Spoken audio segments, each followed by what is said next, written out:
Hi, and welcome to the Front Porch. Today we are chatting it up with Lakesia K Gordon of Savannah State University. Welcome to the Front Porch. Thanks for having me. So Kay has been with us now for almost a semester and a half as an intern at the Creative Coast. We've been so lucky to have her. And she is going to tell us a little bit about her major at Savannah State University. So tell us what you're doing in Savannah and what your goals are in terms of school and looking forward. Okay, well, I'm currently a senior business marketing major at Savannah State University, the only HBCU in the Savannah area. But I graduate in less than 6 weeks, so I'm super excited about that. I fortunately have a job already in Dallas with a Fortune 500 company called AmerisourceBergen, and I definitely think that the Creative Coast has definitely prepared me for this experience I'm about to embark on. Well, great. I'm glad to hear that. That makes me feel good, and like we're doing our job here. So could you tell us a little bit about, what brought you to Savannah, and, Savannah State University has done a lot for you.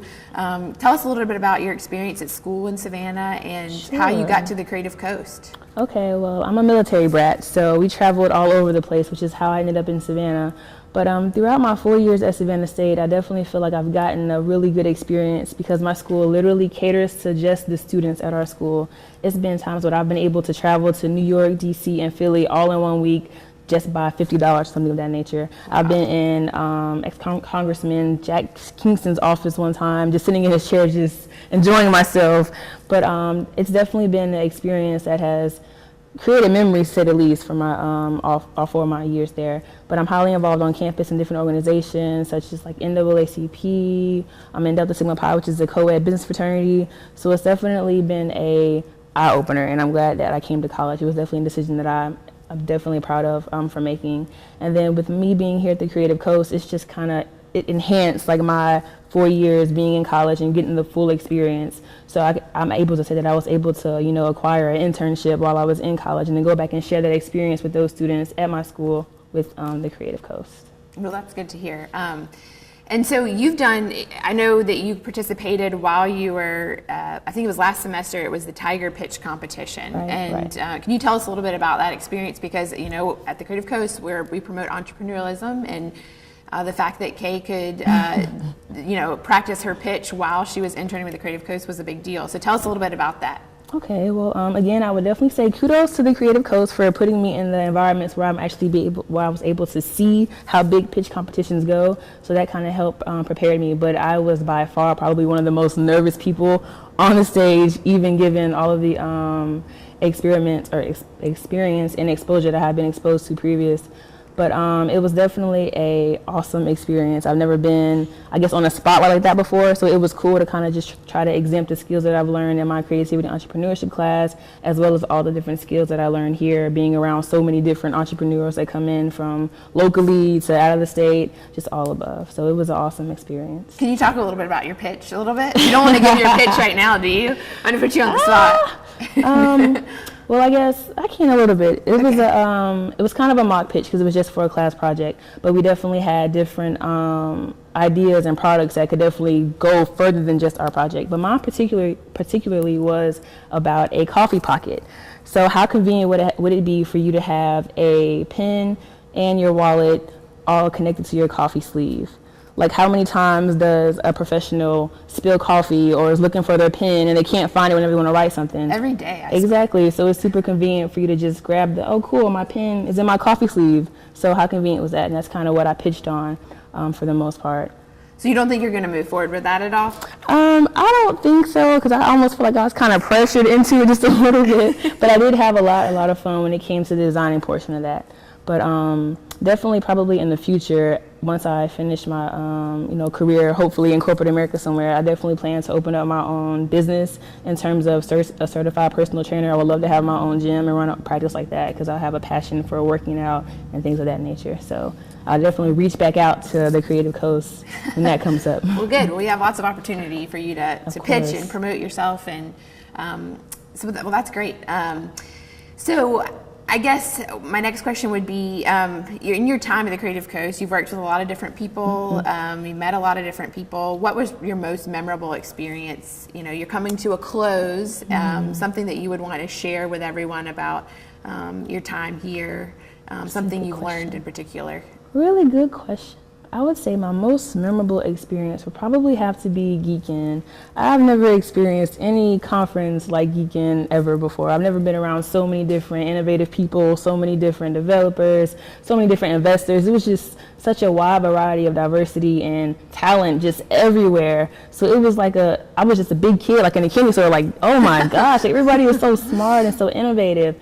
But it was definitely something that I will always remember, especially I was in the sign-in table, and I had the opportunity to look at the name tags about who the guests were that were coming to the different sessions. And I saw one woman who just kind of stuck out at me, and I was like, ooh, I have to meet her. I'm going to network myself to meet her and make sure I'm at her session. So it was more like super exciting more than anything, and just really kind of opening to like a whole nother field, because I'm normally just like straight marketing. I don't really try to, or I used to not try to like expand from that.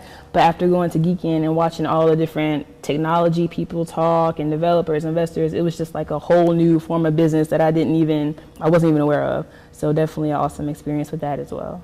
Yeah, and that's what it's about, connecting with people that are different from what you're used to. And, there's a lot of power in that, and diversity, right, and not just limiting yourself to one field or one industry, right? And when you connect with somebody that, maybe, as we always say, like the designer connects with the coder, or the marketing specialist connects with the plumber even, there's no limitation. There's a lot of power and diversity in having that kind of network.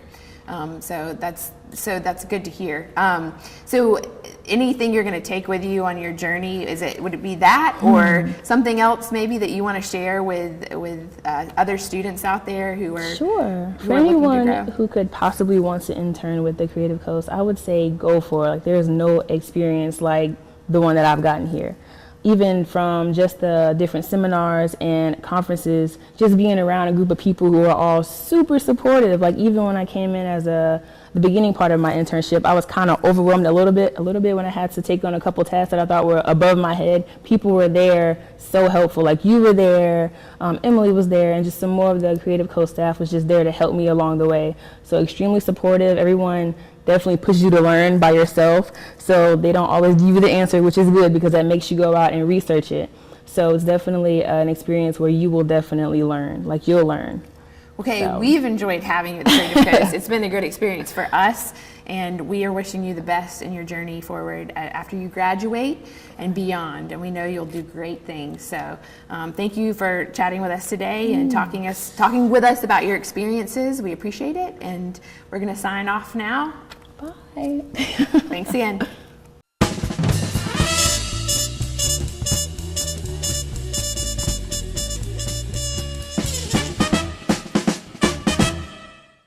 Well, I'm delighted to have Andy Capistan here on the front porch at the Creative Coast podcast. Andy, I've known you through the Creative Coast for some time, and you have a pretty fascinating story. Can you give us a little bit of your history as to why you wound up in Savannah, Georgia, and why you're doing what you're currently doing? Absolutely, Mary. It's a pleasure to be here.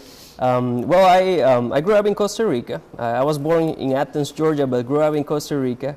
And at the age of 16, I decided to move to America by myself to pursue the American dream, which is for me to get a better education and become an entrepreneur.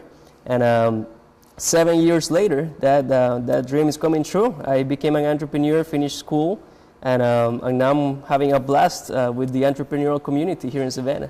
And you're engaged with our 1 Million Cups effort here at the Right. Creative Coast. You're one of the people involved with that. That's giving you a great deal of access and experience to other people's developments. Absolutely, yeah. Actually, I'm one of the community organizers for 1 Million Cups, and I started there at 1 Million Cups with, I would say, my entrepreneurial endeavors. That was my start. There was this previous startup I was working with called Turby that you may remember. Yes. And I had the pleasure to present there, and after attending 1 Million Cups, I haven't stopped attending for the past year, and eventually I became a community organizer for them.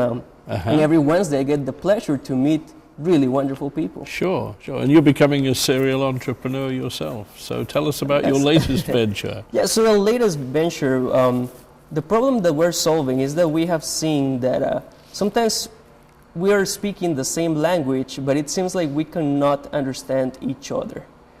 Sometimes I may say something to you, but you're not sure of what I'm telling you. And we want to tackle that issue. And we see that a lot of companies fall apart, a lot of projects fall apart because of the lack of effective communication and collaboration between their employees. So what we're doing is that we currently use a behavioral tool called DISC, and this tool shows you the way that you do things in a way that makes sense to you, the way that you communicate, the way that you solve problems. So what we're doing is that we are providing on-site consulting workshops for companies for them to get more insights about these tools and for each employee to understand his personal communication style and the style of their teammates. Our vision also actually is to, we're calling this phase 1, which is right now providing these on-site consulting workshops, but our goal is to create a virtual environment where people can access all of these tools through a digital platform. So you can just go to your computer and access all types of materials for you to improve your interpersonal skills. Okay, so within the corporate environment, you're saying that the communication, and it's true, is frequently not 100% between people. Do you advise them prior to taking the DISC assessment, or? Right, so something that we're doing with companies, we have had over 50 people going through our training so far. We just got started 3 months ago with our training, which is wonderful. And something that we do is that before we do anything, as far as sending them the assessment or providing any types of workshops, we send each company a poll where each employee is an anonymous poll where we can measure the communication health of each company, of how their employees are perceiving the environment, the culture. So how motivated are you to go to work every day? How effectively do you think your teammates communicate with you? How effectively do you think you communicate with them? How do you think the communication is in your company? And we have this all in scale. So on a scale from 1 to 10, what do you think about this? Sure. So then, after receiving all the results, we have an idea of where the company is standing, and we can see how we can help them move the needle from an average of, let's say, a 5 or a 6 to an 8 or a 10. So these are anonymous responses. So people feel very open to be honest with you and to let you know some of the issues that might be abounding in their company. And then they take the DISC assessment, you say? They do. So they take the DISC assessment, and this assessment allows them to just get a whole 22-page report that we have in a digital platform now that I'm super excited about just themselves. What is my communication style? What is the best way that I like to learn? What is the best way I like to teach? What is the best environment for me to work?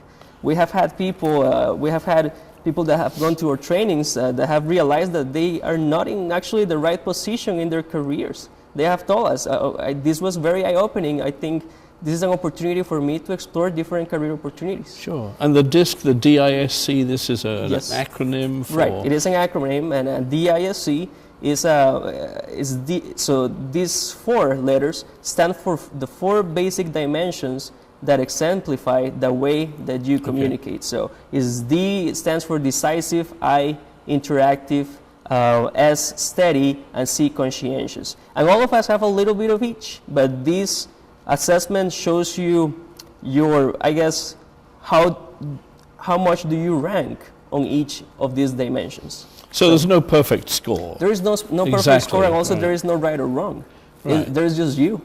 There is just who you are. And then you understand how certain D's and I's and S and C people should or should not interact with other people on certain exchanges of work or certain behavioral exposure. Yeah, so one example is that the ones who are high in the D dimension are people who are very task-oriented, and the ones on the C dimension are also task-oriented. However, the ones on the D dimensions process information really fast, so they're very decisive.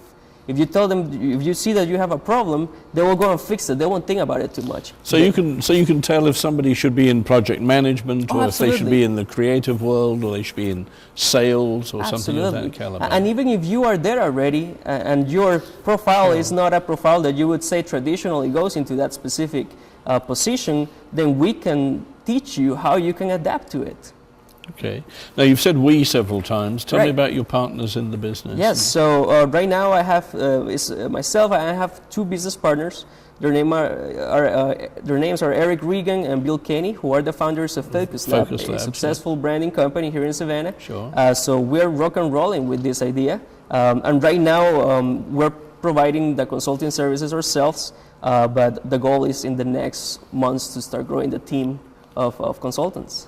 So you're looking obviously further afield than just the local community. Absolutely. We want to impact Savannah. That's very intentional for us. We're here. We want to make sure people can benefit from what we're doing, but of course we want to expand in the That's next great. years. So change making in the corporate environment, you feel that there's certainly different approaches to the corporate structure. There's the somewhat more old-fashioned traditional pyramid structure Yep. with the guy at the top and everybody else underneath, and then you're seeing flatter organizations Right. where there's... And do you think this is applicable in both of those instances? Do you think the Absolutely. DISC approach works It's well? definitely applicable because in a very structured environment, it works because you can understand how to communicate information to your manager, and your manager understands how to communicate information to his employees.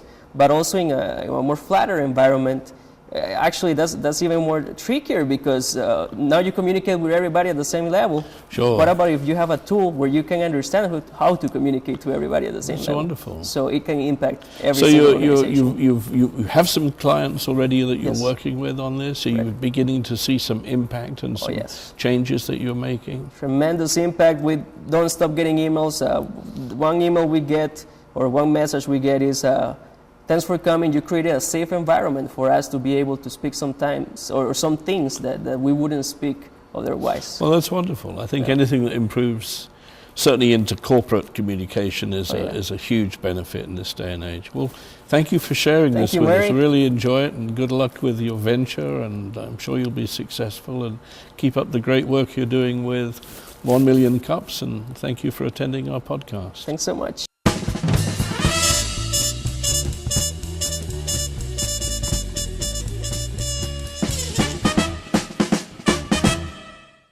Hi, I'm Jennifer Abshire, and I'm on the front porch with David Legassee, the CEO of the Salt Table, and welcome. Well, thank you. Actually, I'm partners. My wife and I are partners in the company, and we work together real well, which is a good thing. All right, we could spend a lot of time just talking about that dynamic, but congratulations on winning your recent award in the state of Georgia. Well, thank you very much. It's the second year in a row. We're very excited about it. The governor handed us our plaque, and it's a big deal. Agriculture is about $72 billion industry in this state, so the state takes it very seriously. We're glad to be the winner this year. Congratulations. A winner. Thank you. We're lucky to have you here on the Thank you. Creative Coast. Thank you. Okay, so tell us how it started. Well, the short story is my wife and I wanted to start something in the culinary world, and she liked to experiment with seasoning blends and so forth. And one Christmas, she sent out or we worked together to send out a seasoning blend with some Himalayan salt when people were just starting to learn about how cool Himalayan salt is, to all our friends and family. And eventually, within a few months, people started asking more. And a few months after, they asked for more. And I actually turned to her, I remember this day, and I said, "Baby, we could start charging for this." And a product is born. Product was born. We went from one product, which, by the way, that's our #1 best-selling product to this day. It's just unbelievably successful. But we now have 200 different flavors that we make in 600 different SKUs, and sell them all over the country. And it's in 5 years we're pretty happy. It's We're happy fantastic. campers. Yeah. Okay, so how are people finding you? Is it an online business? Well, we have 2 stores. We have a retail store in Savannah and another one at the Tanger outlet. Those are pretty sizable stores for what we do. They're both about 2,700 square feet. And then we have a factory here in town where we make all our own products. We're constantly experimenting with new things.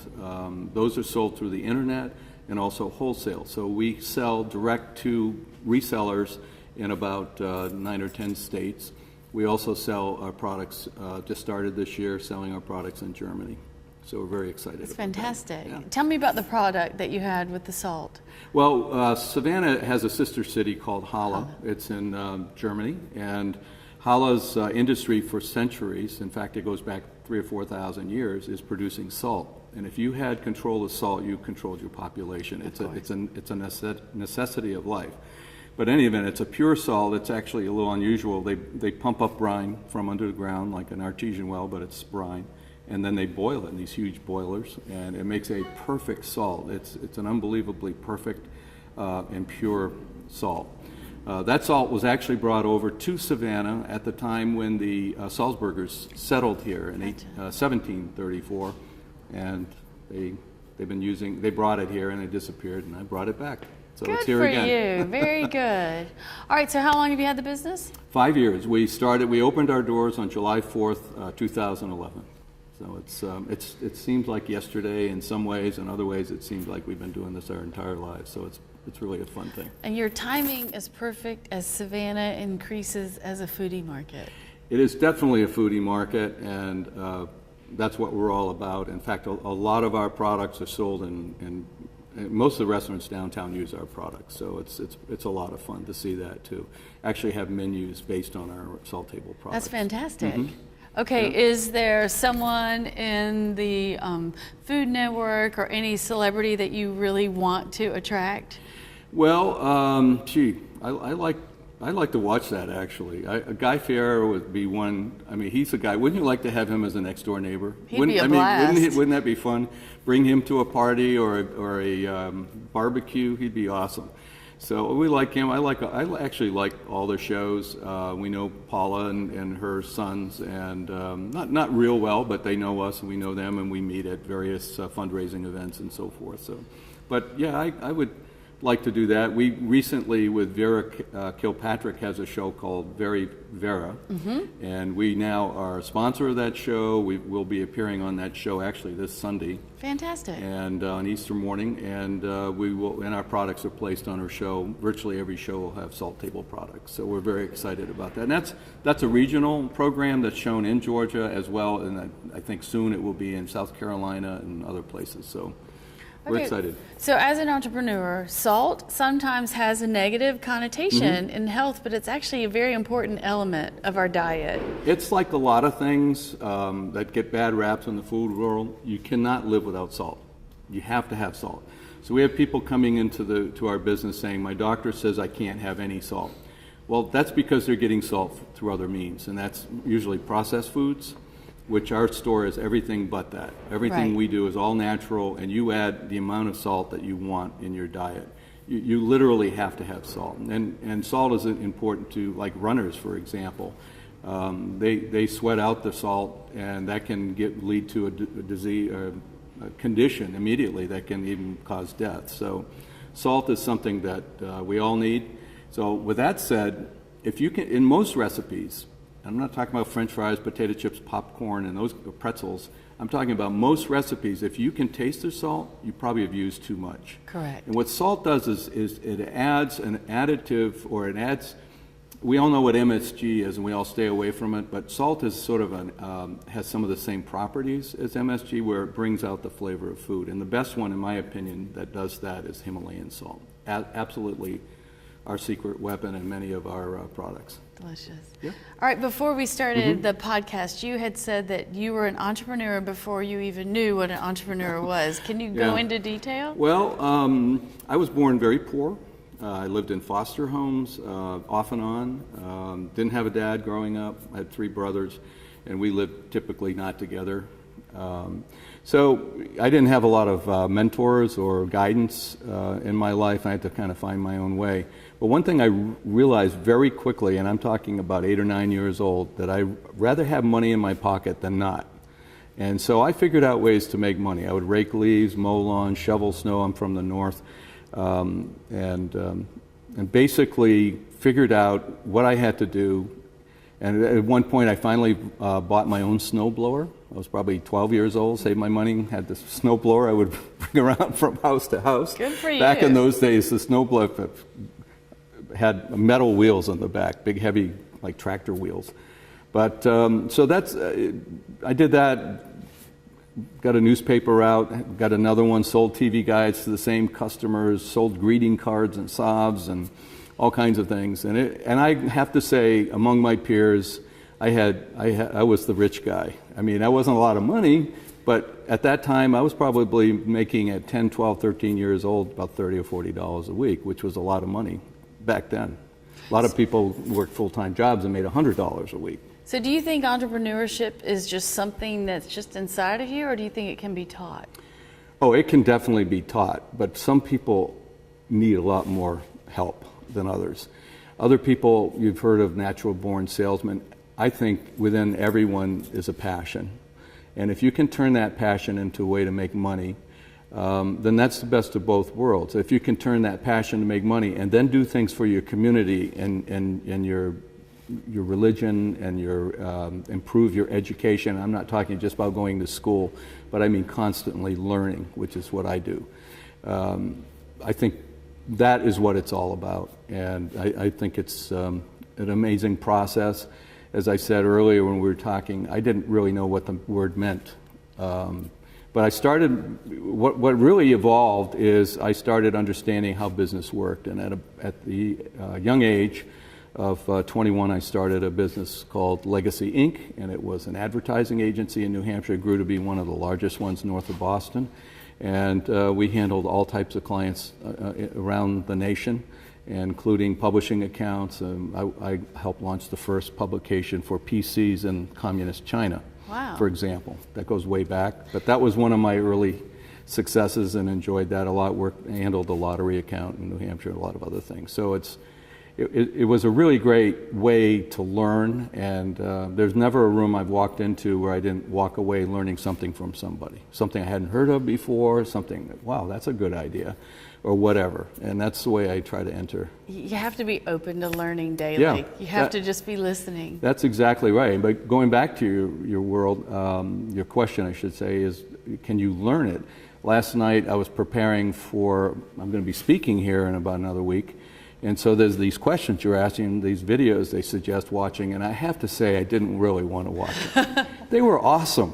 There's Great. 3 videos, they were awesome. And what the guy was suggesting is what I already do, but it was just presented in a different way, and it will work every time. Believe in yourself, believe in your product, wear a smile on your face and just try to enjoy life. And I think that's a big part of success. Well, David, thank you so much for joining us. Well, thank you. It's great to sit on the front porch with David Legassee with the Salt Table. Thank you. Thank you very much. Good to see you. Thank Okay. you.